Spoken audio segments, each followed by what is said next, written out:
어떤 생일 선물. 곧 생일이 다가온다. 난 선물을 안 받아도 된다고 했다. 그래도 꼭 준다길래 문방구에서 1,000원짜리 목걸이를 사달라고 했다. 그 목걸이가 내게 주는 기쁨은 여느 여자가 느끼는 다이아몬드와 같다. 난 물건이 가진 가치보다 그 안의 스토리를 더 사랑하기 때문에 물건의 값은 내게 의미가 없다. 예전에 내 글을 읽은 독자라고 말한 사람이 날 꼭 만나고 싶다고 해서 만난 적이 있다. 먼 거리를 운전해서 온 그녀는 내게 질문을 했다. 왜 아무것도 없는데 행복한가요? 그래서 이유가 없다고 했다. 그녀는 중산층의 자가에 유능한 남편의 미모에 만능 스포츠걸에 귀여운 아이들이 둘이나 있는데도 왜 우울한지를 알 수가 없다고 했다. 그녀도 이유가 없었다. 그런데 뭔가를 깨달은 듯한 밝은 얼굴로 집으로 돌아갔다. 난 명품백을 언니에게 선물 받은 적이 있다. 그런데 난 그걸 들고 갈 데가 한 군데도 없어 돌려보냈다. 언니가 미국에서 왕복 2시간 고속도로를 타고 가서 사온 건데 돌려보냈다고 무척 화를 냈다. 그런데 난 과시상품을 무척 싫어해서 내 가치관에 정확히 반대되어서 그렇게 행동했고 언니의 큰 미움을 받아야 했다. 어떤 분이 쓴 글에 예전에는 작은 걸 가져도 기쁘고 행복했는데 요즘은 더 좋은 걸 가져도 기쁘지가 않다고 예전에 결핍의 시절이 그립다고 하셨다. 난 여전히 결핍된 시절처럼 살아선지 작은 게 생겨도 너무나 신나고 기쁘지만 그렇지 않은 사람들이 많다. 부여병에 걸린 사람은 스토리가 있는 부스러기 같은 것을 갖는 기쁨을 도저히 이해할 수가 없을 것이다. 행복은 결코 소유해서 얻을 수가 없다. 행복은 의미 있게 살 때 오는 것이니까. 비가 너무 많이 와서 처마 밑에 계속 서 있었는데 앞 건물 사시는 분이 오셔서 새 우산을 주시며 우산이 없어 못 가시는 것 같아서요. 그러시며 저희는 많으니 돌려주지 마세요. 울면서 집에 왔다. 감동을 받아서. 우리 지역 부동산엔 이런 문구가 적힌 부동산이 있다.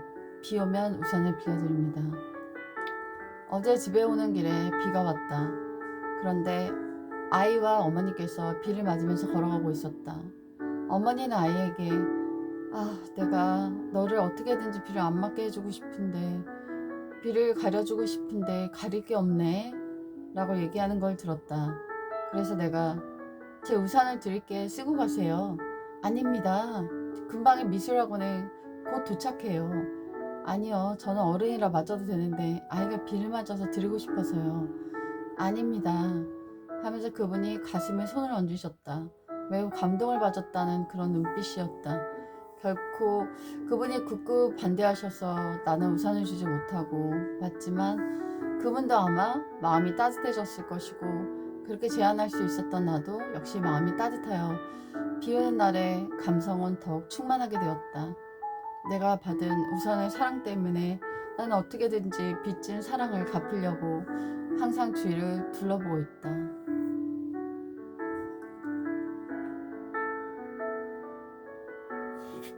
1.8기 청년들이 일주일에 얼마나 식사를 하나 조사한 시사 프로그램이 있었다. 그들은 1.8끼를 먹고 있었다. 하루 2끼를 거의 못 먹고 있었다. 당연히 영양이 부실해질 수밖에 없었다. 요즘 밥값이 10,000원씩 하는 시대에 그들의 얇은 지갑으로 먹을 수 있을 게 없다는 생각이 들었다. 젊은 그들은 한 달 30만 원의 용돈에 차비와 하루 식사비를 쓰고 있었다. 차비는 줄일 수 없으니 먹을 걸 줄일 수밖에 없었고 어쩔 수 없이 그들은 굶는 걸 선택했다. 보릿고개 못 사는 때도 아닌데 개발도상국이 아닌데 굶는 사람이 있냐고 하는 글을 읽었다. 보릿고개도 아니고 개발도상국이 아닌데 청년들이 굶는다. 마음이 참 안타깝다. 천하학식이 전국적으로 이루어질 수 있게 정책화돼야 한다. 그리고 대학을 안 다니는 청년들이 밥을 식당에서 사 먹을 수 있게 청년 수당이 주어져야 한다. 청년들은 게을러서 일을 안 하는 게 아니다. 잠을 줄여가며 일을 한다. 그들이 가난에 떨어진 건 그들이 하는 노동의 보상의 질이 엄청 낮기 때문이다. 미래의 주역들이 굶고 영양 부족을 겪는다면 그건 어른들이 부끄러워야 할 일이다.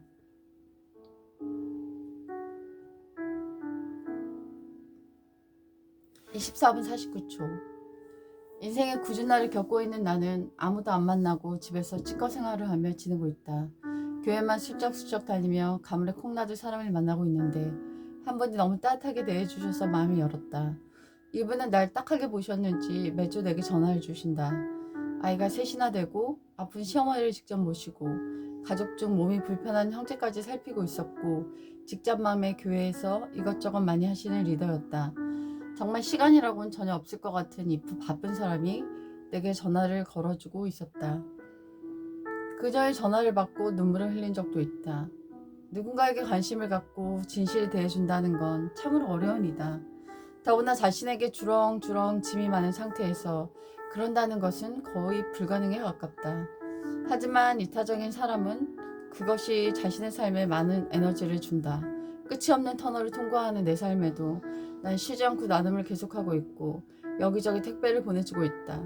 아픈 데가 많아진 나는 머리 아픈 사람, 눈이 아픈 사람, 암에 걸린 사람, 간이 안 좋은 사람, 허리가 안 좋은 사람, 당뇨에 걸린 사람, 손목이 아픈 사람을 빼놓지 않고 기도해주고 있다. 아픈 것이 얼마나 고통스러운지 알기 때문이다. 남을 돕는다는 건 시간이 많고 건강이, 재정이 여유 있을 때만 할 수 있는 게 아니다. 쪽잠을 자고 자신도 극도로 아프고 전 재산이 위태로운 순간에도 계속되는 것이다. 이타적인 삶만이 내 삶의 어둠을 몰아내는 새벽의 빛이니까. 얼굴에 침을 뱉다. 며칠 전 난 매우 굴욕적인 말을 들었다. 마치 침을 얼굴에 뱉은 기분이었다. 난 화내지 않고 조용히 얼굴에 침을 닦듯 답변하고 마무리 짓고 그 사람과 헤어졌다. 정말 사람이 어떻게 그런 말을 할 수 있는지 이해가 안 됐다. 하지만 그런 말을 들을 근거가 내게도 있지 않을까 생각하고 반성했다. 그리고 성장해야겠다는 생각을 했다. 더 인격을 연마하고 지식을 쌓고 삶을 절제해야겠다는 생각을 했고 실천하고 있다. 안타까운 건 그 사람을 계속 봐야 한다는 것이다. 하지만 그 굴욕적인 말이 이제 내겐 기념비가 된다는 점이 달라진 점이다. 내가 이렇게 추락했다는 순간을 기념해서 쓴물을 마시고 또 달려가야겠다. 그 물이 단물이 될 때까지. 탈무드에도 이 세상에서 필요 없는 건 굴욕적 순간이라고 느낀 왕이 나온다. 하지만 그가 직전에 적진에 몰린 순간 그는 미친 채 하며 굴욕적 행동을 한다. 저는 이상한 행동을 하는 사람이 왕일 리 없다고 생각하는 사람들은 아무 의심 없이 그를 보내준다. 왕은 그 필요 없다던 굴욕이 자신의 생명을 살려줬던 것을 깨닫는다. 심하게 추락하는 그 순간이 내가 살 수 있었던 시간일 수 있다. 굴욕적 순간에 분노하지 말고 와신 상담하는 기회로 삼으라. 와신 상담. 섭해 눕고 쓸개를 씹는다 라는 뜻으로 원수를 갚으려고 온갖 괴로움을 참고 견딤을 이르는 말이다.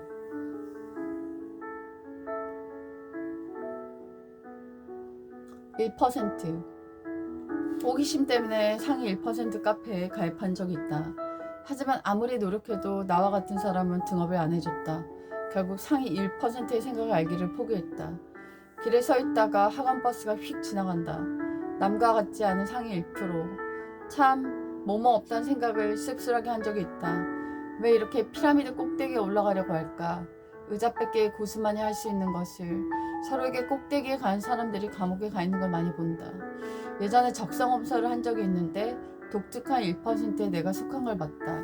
난 대중적이지 못한 사람이다. 내가 쓴 글은 100군데 넘는 출판사에 거절당했고 응모전에 떨어졌고 끝없이 강퇴당했다. 대중이 별로 안 하는 생각을 하기 때문이다. 내 내면의 고유한 영역이 왜 국화빵처럼 같아야만 할까? 앞머리를 스스로 잘 자르는 내 반쪽이 삐뚤어졌다고 했다. 그러자 나는 맞받아쳤다. 왜 꼭 반듯하게 잘라야 하는데? 이것도 멋이야.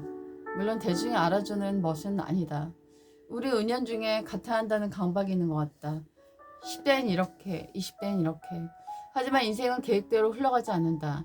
1%라는 적지 않은 숫자를 설정해놓고 비참하게 경쟁하며 루저로 낙인 찍히는 세상에서 다른 1%로 살아가는 게 신난다. 어쨌든 나도 1%다.